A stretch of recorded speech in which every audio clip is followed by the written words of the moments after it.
gentlemen, it's my pleasure to welcome you to Munich. The local time is approximately 9:30.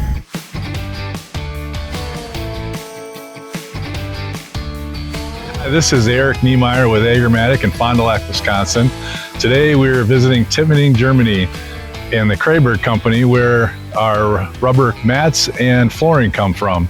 I'm here with Josh, our sales rep with KRAIBURG, and we're going to discuss a little bit of the process of getting our rubber to a full mat. Josh, thanks for meeting with me today. Yeah, thank you so much for coming, and it's a pleasure to welcome you here in Germany and to have a look at how we produce our rubber mats. Tires are involved, correct, Josh? That is correct. We use recycled rubber, and that is just a normal tire like your everyday car tire, for example. You also use other tires such as truck tires, sometimes even plain tires, but it all starts here. Back then, our company founder, Peter Schmidt, he worked within the tire industry and within tire rethreading, and he looked at the byproduct and thought, well, this is a really good high quality product that we've still got left over out of this process, and it's great to give it another purpose and to repurpose it into rubber mats, which is still what we're doing today. Josh, can you tell us how many tires you recycle in a year?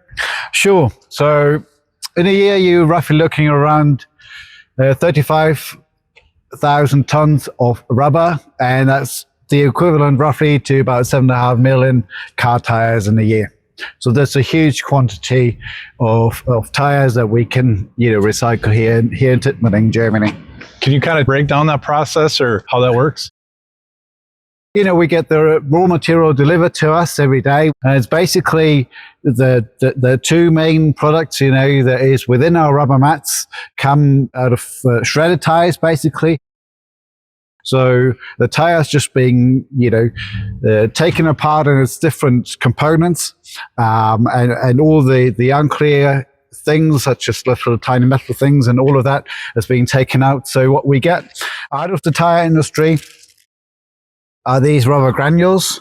There you can see, they're very clean. That is just black, high quality rubber. So you can have a feel from that.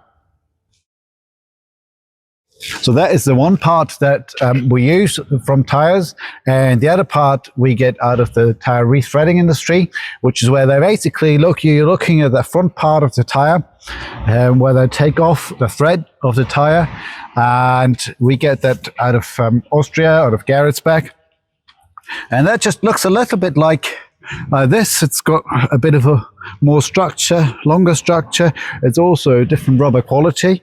So if you look at that a bit closer, it looks a bit different, but it's all still high quality rubber that comes out of the tire industry. So Josh, now that we've got the recycled product here at the plant, what is the process, or what's involved? What is in the mat to actually make it a mat? Sure, yeah. I mean, about 90 to 95% of our mats contain these type of granules. Depending on the mat, there's always a different mixture.